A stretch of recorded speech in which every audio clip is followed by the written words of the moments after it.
लोकशाहीच्या या उत्सवामध्ये सर्व मतदारांनी सामील व्हावं, सहभागी व्हावं, आज आवर्जून मतदान करावं हीच माझी आग्रहाची विनंती राहणार आहे।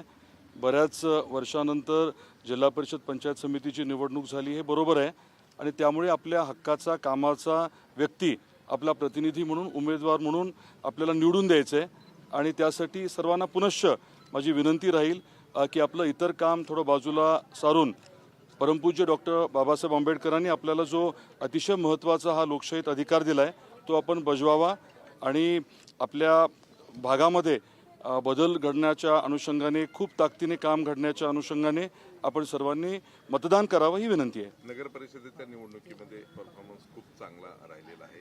जिल्हा परिषदकडून काय अपेक्षा नाही, जनतेकडनं अपेक्षा हीच आहे की जे लोक त्यांचं काम करतात, जे त्यांना प्रामाणिकपणे वेळ देतात, त्यांच्या पाठीमागे जनता खंबीरपणे उभी आहे।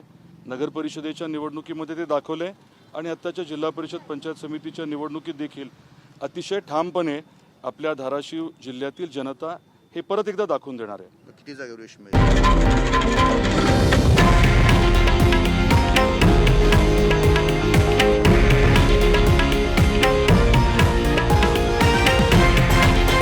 हे आहे देशातील नंबर 1 न्यूज नेटवर्क आणि आपण पाहत आहात TV9 मराठी, एकमेव।